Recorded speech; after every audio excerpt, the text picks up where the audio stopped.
Well, hi there. This is probably the most dangerous video we've done in a long time. Because if this isn't the cutest animal on the planet, I really don't know what is. And I don't want one. But the longer that I look into those big, adorable eyes, the more I question my convictions on that. They are such special little creatures. I love these big old eyes. This one here is a leucistic individual. And I like leucism generally, but I also really like the wild type on these guys. They're so cute. They are so incredibly soft, like chinchilla level soft, but they will climb around on you. They can interact with you, if properly socialized, a lot more than will a chinchilla. Plus they've got these cute little hands, this long semi-prehensile tail, which is all fluffy all over. This is such a special little animal. I don't think anybody could see one and not just immediately fall in love. If they do, they're probably a very questionable person and you might want to check your associations with them. Not long ago, we walked through the phylogeny of marsupials, and sugar gliders are marsupials. Specifically, they are possums, and that would be true possums of the Australian clade Phalangeriformes, not to be confused with opossums of the distantly related American clade Didelphi morphea, though they are much more closely related to opossums than they are to flying squirrels, which are rodents. But they do have a fairly similar body plan to a flying squirrel, but a better name than flying squirrels, given that both of them are actually gliders and neither of them fly. They fall with style like Buzz Lightyear, which is a great superpower and their great weakness.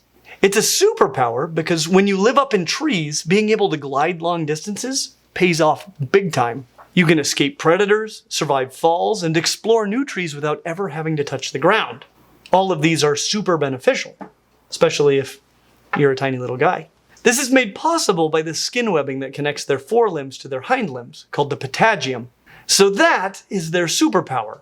But how is it their weakness? Well, this is a small animal, which means that it has a lot of surface area relative to its volume. And now it has patagia, made of living skin, which means that they have even more surface area. And all of this is great for gliding and for heat loss. And being homeotherms that use energy from food to keep their bodies warm, this means that they expend a ton of energy. They make up for this by eating high-calorie foods like insects, small vertebrates, acacia gum, and tree sap, among other easily digestible high-calorie foods. And this is all well and good while you're awake. But while you're asleep, you're just bleeding energy nonstop. And this may account for part of the reason that these little marsupials are frequently colonial, so they can huddle together and reduce their surface area to volume ratios, which is part of the reason that you need more than one if you're going to get one. But huddling together for warmth, that isn't always going to cut it. In the winter especially, when the temperatures are coldest and food the hardest to find, they will pass their inactive hours in a state of short-term hibernation called torpor. Hummingbirds, which are also tiny and have fast metabolisms, must do this at night. For sugar gliders, which are nocturnal, they must do this during the day. Sometimes for up to about 23 hours out of the day. And their body temperature can drop to as low as around 10 degrees Celsius. That's around 50 degrees Fahrenheit, or about 283 kelvins. So that's pretty cool. But here is the big plot twist. Up to this point, we've been talking about sugar gliders. And all of that is true, and all of that applies to this little cutie that I'm holding. Well, except for the name. Because this is not a sugar glider.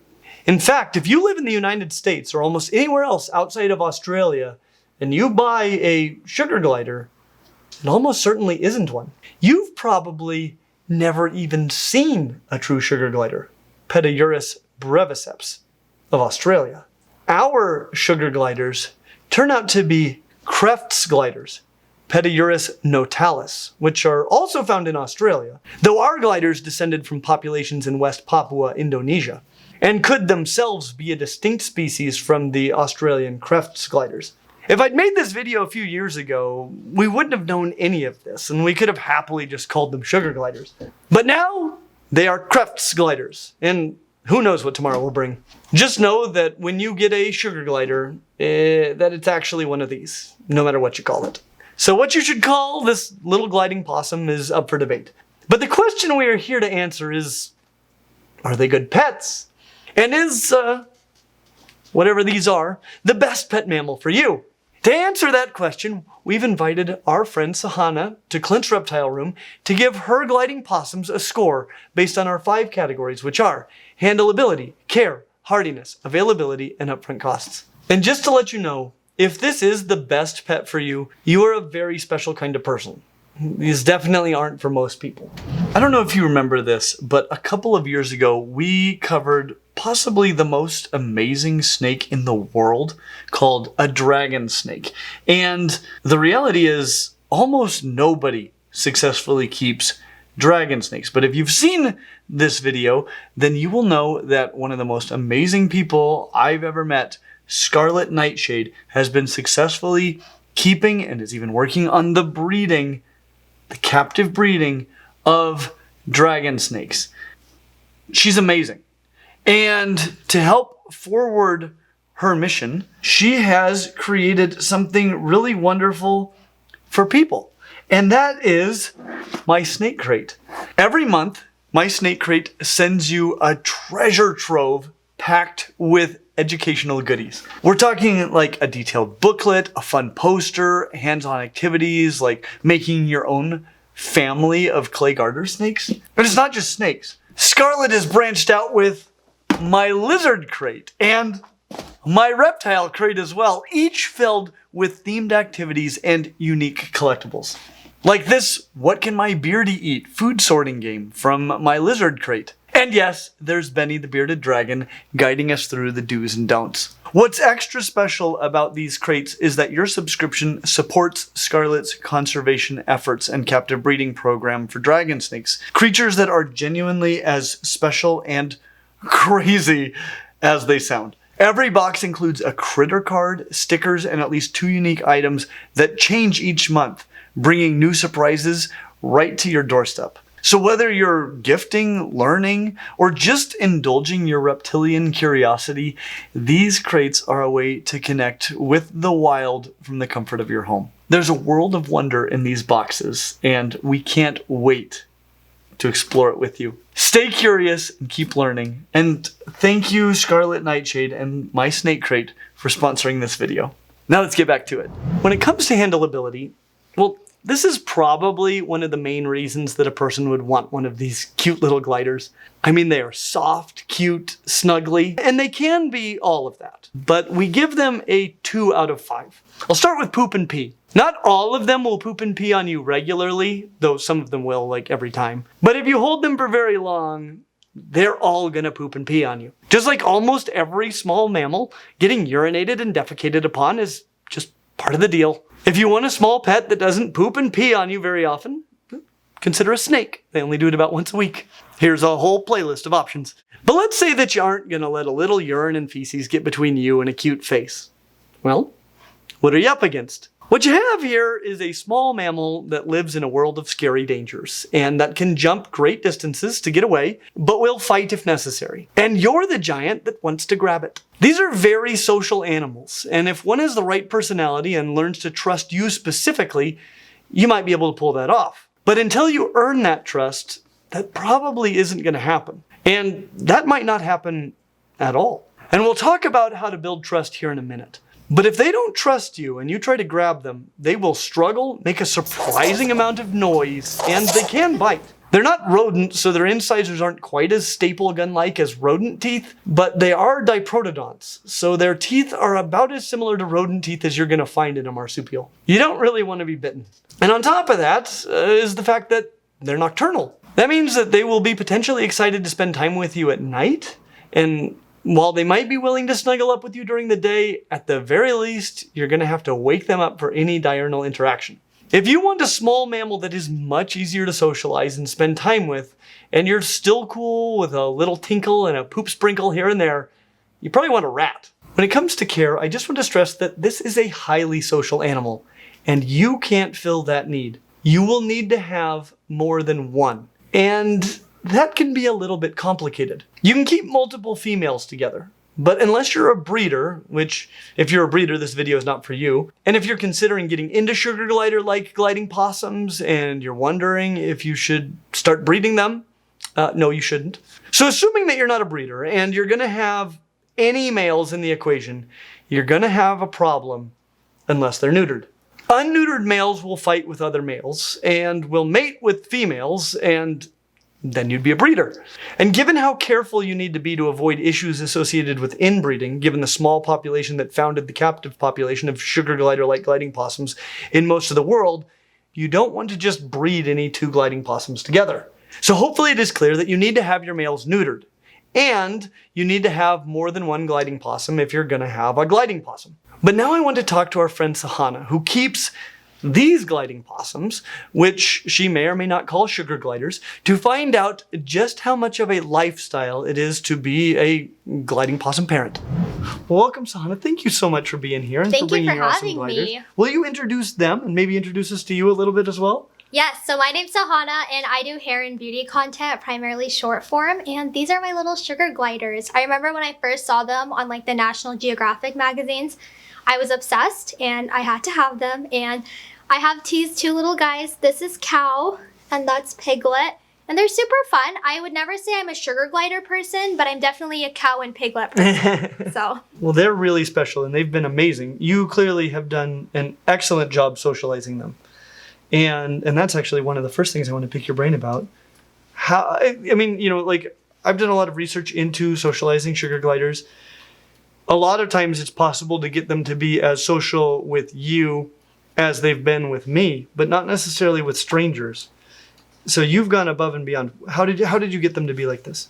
I've had them for years, so I think it's a lot of just very consistent interaction. And I think something that people miss is even though these are very highly social animals, their social needs really are satisfied by each other. Mm-hmm. So you really have to earn their trust. They're not an animal like a dog that's going to seek out your affection. So you have to put in the work, and it's a lot of bonding implicitly, kind of trying to convince them you're in the colony. The best way to do that, if you have like a little felt sheet, you can like stick it in your bra, stick it somewhere on your clothes, just wear it during the day and stick it in their pouch. And that helps them get used to your scent. And that makes them feel like you're more part of the colony. And then also like every single night giving them treats. And they're very smart. They know who takes care of them. And once you get past the initial bonding stage, they're very social. They're very interactive. They're very fun. And they definitely recognize people. And yeah, getting them to be social with everybody, I think takes a little bit longer. They are just naturally a little bit more high-strung and more reserved. But I think as they get more constant interaction, they definitely calm down. So I'd say these are not very accurate to how most sugar gliders behave. Like how slow moving these guys are, how cuddly they are. This is not typical for most sugar gliders. And a lot of this is also just some of their personalities. Mm-hmm. Some sugar gliders just naturally, they're super energetic, super active. My two boys just happen to be a little bit bigger and lazier, so that also works out. Do you know if there's much of a difference generally between males and females when it comes to how likely they are to be socialized like this? So between neutered and unneutered males, there's a big difference. Mm-hmm. If your males aren't neutered, which again is not recommended unless you're breeding, they smell a lot more. Mm-hmm. They tend to be a little bit sometimes more aggressive because they, have the breeding on their mind. But between neutered males and females, they're very similar. It's cool on males, on their heads and chests, they've got those little bald patches for marking you. And I think in the wild, they mark all the members of their group. And if you've got that mark on you, you're okay. If you don't have that mark, they will attack you viciously. Mm-hmm. And they probably do, when they're unneutered, they're probably marking all sorts of stuff all the time. And I've heard it is a fairly distinct smell. Yeah. Even when they are neutered, they still have a smell. Mm-hmm. You don't want to over clean the cage. If there's no smell, it probably means the next day you're going to come back and it's going to be extra stinky because they're going to overmark. But there's always a slight smell. I don't think it's necessarily bad, but some people do. So you have to be aware of that. And no matter how much you wash everything and clean it, they're just going to have that sugar glider smell. Talk to me about the enclosure that you would need for sugar gliders. Always bigger the better. They're very active, and because they are nocturnal, it's really impossible for you to give them like the out of cage time during their most active hours. So the bigger the better. Flight cages, anything that's tall is a lot better. Yeah. They will glide back and forth. So yeah, any cage that can really utilize the full space is really fun. They don't need levels really. Sometimes people will have 1 or 2 to have a wheel. A wheel is also a necessity, which is kind of funny. You wouldn't think about these guys running on a hamster wheel, but they're very active, and that's a really good way for them to get their energy out. I say they wouldn't run, it's more so like a hop, but my guys, that's their most used toy. And you need to get a glider safe wheel, correct? Yes, yeah. So nothing available in pet shops. They're usually custom made. They kind of have like a netting material on the outside, and that's a lot safer for them, and that's to where they can grip on properly versus like a hamster wheel that's flat. Yeah. They're just running on. So I think the hardest part with the enclosure, the bar spacing has to be really small, 1/2 inch or less.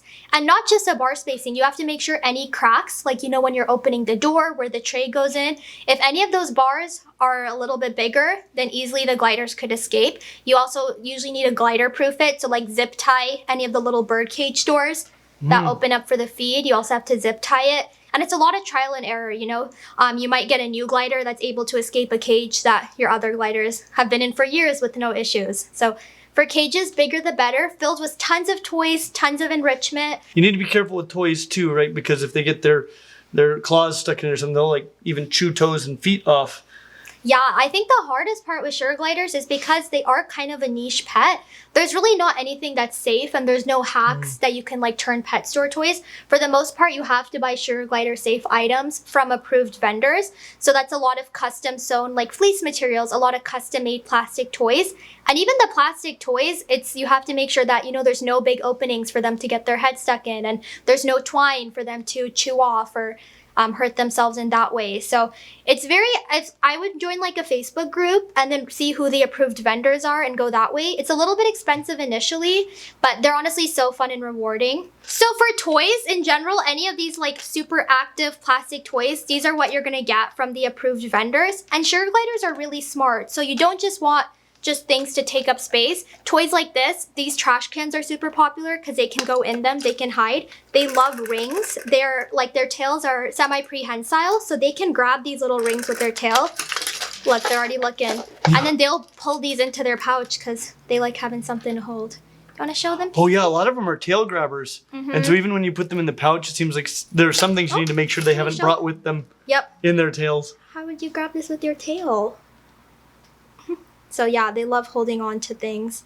And they love having little charms to play with, little buckets that they can open and forage through. That's really fun for them. And they make up their own little games.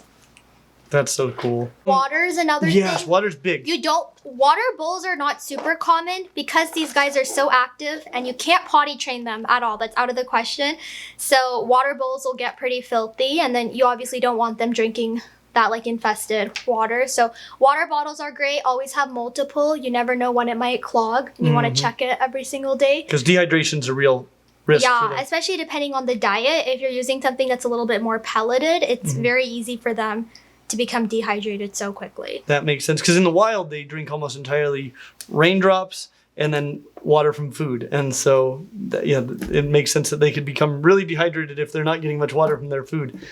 Another thing with the enclosure is you don't really want to use any type of bedding or paper bedding. That's not really something they're used to in the wild. They're not like hamsters. They're not going to burrow. And usually it causes more issues than it helps, because if they're putting that in their mouth or they're eating it, that's just another danger. So usually you just leave the bottom bare, maybe paper towels or newspaper, and then just change the tray out once a week. And then just traditional bird flight cages work really well. Double critter nation cages are also really popular because you can combine them. So very cool. When it comes to diet, what does that look like? The diet's probably the most controversial part, and everyone's gonna have a different opinion, but there's a lot of approved diets out there. A lot of breeders have kind of developed their own diets. Some of the most popular, there's the BML diet, which is like Bourbon's Modified Leadbetter's diet. There's like the Critter Care diet or Critter Love diet. In general, anything you find at a pet store is not safe. Like anything you find on Amazon is not always the best, but if you're going through the Facebook groups and you're following a recipe, that's great. Usually the best diets are the ones you're able to make at home. So you buy a lot of the ingredients. The diet I feed them is BML. So you buy like baby rice cereal, wheat germ, chicken baby food. You're mixing together all these ingredients into kind of like a sludge. and you put that in ice cubes, and that's what they eat every day along with fresh fruits and vegetables. And it sounds like maybe the bulk of their diet should be fresh fruits and vegetables, and then also this staple diet that you make. Yeah, it really depends on the diet. You know, some of them you feed like an equal amount, some of them you feed more of the staple. But yeah, generally most diets you'll have a staple portion and then fresh fruits and vegetables. And then some insects, but sparingly? Yeah, again, it depends on the specific diet. Some diets, they tell you to feed insects more often because they're just lower in protein. But yeah, they love insects. They're a great treat for them. People will argue whether or not it's needed, but I think it's such a great way of enrichment, and it's something that they have in the wild. So you should definitely offer it. Very cool. Take me through a day in the life of caring for gliding possums. Well, they're actually, I feel like they're very low maintenance on the day-to-day compared to like rabbits, which I used to have. These guys are a lot easier. So during the morning, I usually just check their water. I'll give them a treat to make sure they survive the night. And then in the night, I just take out and replace their food. I think the most fun part is handling and doing that during the night. A lot of people will set up tents, and you can hang out with them in a tent. That's a great way to bond initially if you're nervous to leave them in a whole room. But my guys are so tame. Sometimes I'll go in the bathroom, or I'll just let them hang out in my bedroom with me. And then my favorite part about having sugar gliders is because they're nocturnal, I can spend all day with them, and they're so low maintenance. I have tons of these little carry pouches. So I'll just put these in there and I'm able to run all my errands. They also really like bras and hoodies, so that's a great way. I mean, the grocery store is never going to know what's in your bra, so I'll usually take these with me on all my errands, and they're just a great little company to have. Cleaning's like every other week or so, just clean minimally. I like to wash 1 or 2 things every week or so it stays somewhat clean, but then I'm not over cleaning to the point where they start marking. That sounds not entirely unreasonable, but it's definitely a lot of commitment. It sounds like, one of the things is they fit your lifestyle really well, coming with you to a lot of the places you go. And that's probably a big part of the reason why they're so social, is because they do get a huge amount of human interaction. For people who aren't at home very much, and can't take them to work or wherever they go, might be a little bit tougher to pull off. Yeah, I think the hard thing is these guys really are so little and they're so mean, and they literally have no desire to build a relationship with you. I think that's where people get discouraged, because you're putting all this time and money into an animal that's not very rewarding. Half the time it's like having an empty cage, because anytime you come near, they're going to go and hide. So I think you really do have to be determined, especially initially. I got these guys my senior year of high school, so I just had so much time to just hang out with them and build that relationship. So even now, if I'm busy for like months, if I don't take them out, they still know me and they still know who I am. But if you're not able to put in that work initially, it's really hard. And I also just got really lucky. I've had multiple gliders, and these 2 just happen to be very social and very easygoing. They're not all like this. I had some that I had put in even more time and effort, and they were not nearly as social. Just their personalities, they're more high-strung, or they were just more anxious, and no matter what I did, I couldn't ever get them to be as calm. So when it comes to care, we're going to give gliding possums a score of 2 out of 5, though, that could be a little bit higher if you have the right sort of routine yourself. It's a lot of research initially, and it's a lot of what figuring out works for your specific gliders. The routine that works for me and my gliders might not work for you. So it really does vary, and it's a lot of trial and error initially. But I think if these are the right pet for you, it's really easy to get in the groove, and they can be very low maintenance. Well, let's move on to hardiness. How hardy are gliding possums? I think it's really hard because they are so inbred and their gene pool is quite small. If you get a glider from a good background, I think that sets you up for success, but it's not a guarantee. I think it's hard because when gliders do get sick, there's not that much known about them. And when it comes to vet care, the vets half the time have never even seen a sugar glider. So you really are kind of working in the dark and trying to figure out things on your own. For hardiness, I think the best thing you can do is monitor their weight often, because they're in the wild, they don't want to show any signs of sickness in the colony. That'll lead to them being kicked out. So they're going to try to hide it, and to the point where you notice it. I always say the point when you notice your gliders is sick is the point that something's been very wrong for a while. So always take them to the vet immediately. You should really have an emergency savings fund of at least $500 because that's how much a lot of the times those emergency appointments can cost. Of my 2 gliders, Piglet came from a lineage breeder. He's been very healthy. And Cal was just a rescue breeder. I know nothing about his genetics. And he's also been very hardy for me. But then I had 2 other gliders. Both came from breeders, both had lineage, and they both ended up passing away within a week of each other after I'd had them for years. So I think it's a lot of the times these guys are so little, we still don't really understand so much about them. So to the point they're sick, they'll go downhill quickly, and I think it's important to act fast. And you know, one of my gliders, I took him to the vet, spent over $1,000, didn't get any results, and he sadly still ended up passing away. So I think that's the reality of these guys, especially at that like 6-year point. It seems like a lot of people, that's when they start noticing that, you know, gliders they've had for years and consistent routines unfortunately pass away. That'd be really hard. Especially because they are so friendly and you form such a close bond and they all are so individual. It really does suck, but the good years definitely outweigh the bad. What about calcium? When it comes to diet, there's a lot of things that people will tell you can feed them. Because in the wild, their diet is so varied. Some people will feed them dog food. Some people will feed them, you know, just like apples and peanut butter. I think they'll eat almost anything. Yeah. And I've heard some gliders living for years on really weird diets. But the issue is they're very prone to a lot of deficiencies, calcium and vitamin especially. The diet that I feed, I actually use a special calcium, the same one you use for reptiles. With a lot of these diets, it's important that you're measuring things very carefully because things like the calcium-phosphorus ratio is really important to know and keep track of. So this is like one of the supplements that I add to their diet. It's very specialized and you have to make sure that you really are on top of things because these measurements are very specific because we're trying to imitate their wild diet as best we can in captivity, and that's hard. Okay. So what are some of the other things to watch out for as far as health goes?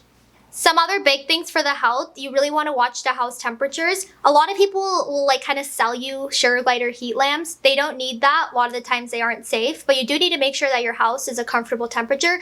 Anything room temperature is fine, but if you're putting them somewhere like a cellar or just where it fluctuates a lot, that can be really dangerous for them. Because again, these guys are very little and they do expend a lot of energy. So it's important it's warm. Warmer is better, like 72, 75. Somewhere around there tends to be really good. Dental is actually very interesting. When people first started getting sugar gliders, they were trying to closely replicate their diet in the wild. And because sugar gliders in the wild don't live as long as they do in captivity, their diets are so high in sugar in the wild, and you don't want to replicate that here because they love sugar, they love honey, but it's really bad for their teeth. And they're not rodents. Their teeth are not ever growing. So when they lose a tooth, it's gone. So you really want to watch out for that and making sure that you know, you're feeding a diet that's healthy and it's approved. They love sweets, they love honey and sugar, but really things like carrots, peas, vegetables are a lot better for them. So I try to avoid very sugary treats. If you have cats, I really would not recommend sugar gliders because cats and sugar gliders just don't really mix. So that's something to consider. Sugar gliders are also very accident prone. Every single thing in their cage, you really want to make sure that it's approved and that it's safe. A lot of toys that you know, you see often like those coconut husk toys, those actually aren't very good for them or safe because they have these little nails. If they get caught in something and they freak out and they can't move it, they will actually chew their own limb off, which would be mortifying to wake up to. Oh, can you imagine? And then also the bonding process, especially bonding them with each other, is very hard. If you're starting out, it's really important that you're buying a pair of gliders that has already lived together, or you're going through a breeder that can bond them together for you, because these guys are social, but they're also very territorial. They can and they will kill other gliders. So when you're bonding them, you want to make sure that it's a very slow process. Usually start just by keeping the cages next to each other and then switching a few things so they can get used to each other's scents. And you still have to keep an eye on it. You know, I've heard stories that colonies that have been together for years, one day something switches and one glider ends up killing another cage mate. So you really want to be aware of that and make sure that there's multiple hides, multiple pouches. Well, I think when it comes to hardiness, we're going to give the sugar glider a score of 2 out of 5. Definitely, they can live a long time, they can do great, but there's an awful lot of things that can go badly and maybe you wouldn't even see it coming until it was too late. Well, thank you so much. If people want to find you on social media, I know you do a lot on TikTok, how can they find you exactly? Yeah, all my handles are just at My Perfect Family. I actually started my social media because of all my animals, so I'm really happy to see this come full circle. Perfect. Well, thank you. This has been amazing. Thank you. By now, all of you probably know that our supporters on Patreon, our rad fans and stinking rad fans, they all get all of these videos early. You've probably seen their comments coming in early on all of these videos. And you go, how did you comment 3 days ago when this came out 10 minutes ago? Well, that's how. And you might also be aware that our stinking rad fans get an extra video every week, which, I mean, often, like, that other video is almost as good, if not even better, than the video that we release. What you might not know is that we also do a podcast where we talk about all kinds of cool subjects, a lot of science and just who knows what. And this last week we got to record an all new episode of that. And so if you'd like to see that podcast and all the backlog of podcasts and all of these extra videos and see your videos early and see the other awesome features we have for our patrons on Patreon, please consider checking it out. When it comes to availability, we give the sugar glider a score of 0 out of 5, unless you live in certain parts of Australia. But we give gliding possums as a whole a score of 3 out of 5, though it could still be a 0 for you depending on where you live. But they are legal in many places and are not uncommon to see in pet shops and expos. That said, I would recommend one of 2 paths to getting one. First, inbreeding can be a big problem, and so I would recommend finding a breeder with lineage that you can trust and buy from them.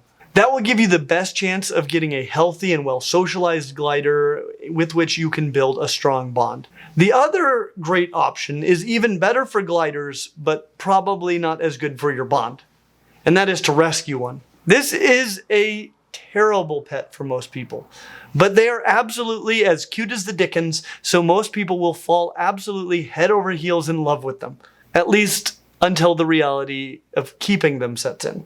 A reality that will potentially last more than a decade. And that's just for the ones that you have. Since you can't really ever have one, that means that if you ever get down to one, you either need to get another, extending the time that you will have gliding possums, or you need to rehome the one that you have. So you're either looking at an indefinite cycle of having to care for gliding possums, or a situation where you will need to rehome them now or later. What I'm saying is that there is an abundance of gliding possums that need good homes. So rescuing some gliding possums is a very good way to get them, though their backgrounds will vary greatly. So this isn't necessarily the best way to get a healthy and well-socialized gliding possum, though it is possible. Even great keepers need to rehome their light year leapers from time to time, if for no other reason than that you can't have just one. When it comes to upfront costs, we give gliding possums a score of 3 out of 5. Though I can see a situation where they would get a 5.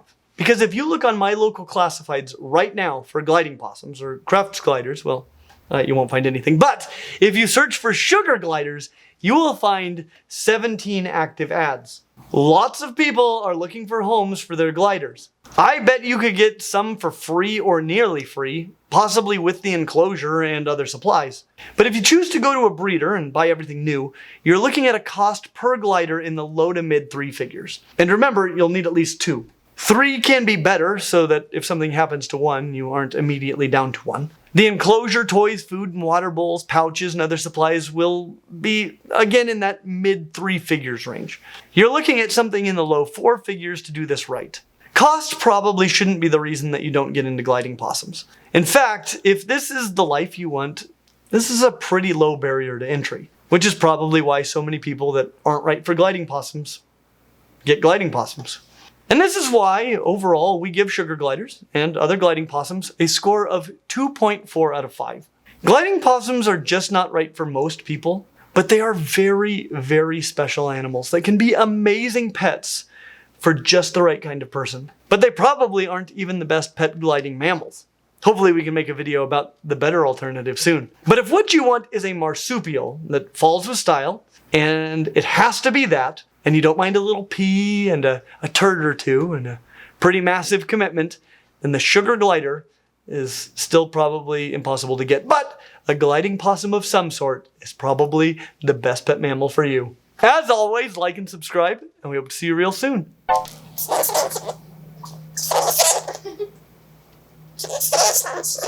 We tried to get all air traffic stopped on filming nights, but so far... You gotta tell them I'm Clint's Reptiles. I know. I'm kind of a big deal. Train service neither. No, it's absurd. motorcycles. It's ridiculous. All we need is all motor traffic, all transportation to come to a screeching halt. They can use bikes. Yeah. It's fine. What are bicycles for, if not this? Good job, Cal. Okay. You're so cute. Oh. Oh my. Climb the wall. Hey, buddy. I didn't think about that. Good boy. It's not Good even like boy. a glider. Good boy. Oh, did he bite you? Just a little nibble. It doesn't. Sometimes they'll groom bite, but usually they don't groom. It wasn't a painful Oh, bite. okay. It was just. But he wasn't happy that I was stopping his path, and Well, so he that's gave me fair. a little nibble. Yep. You gave your little warning. Yeah, it was just a warning bite. My first diprotodont bite. Not too shabby. Yeah, they can tear you up though. Yeah, I was glad that was all You it was. could not pay me any amount of money in the world to stick my hand into like an unknown sugar glider's pouch, because they will fight you and they will tear you up. And that's very worth knowing. Clint, Yo. could you imagine going to the grocery store and having them in your bra? Yeah, in fact, I think if I was wearing a bra, that'd be why. It's called a bro. Yeah, man's ear. And man's-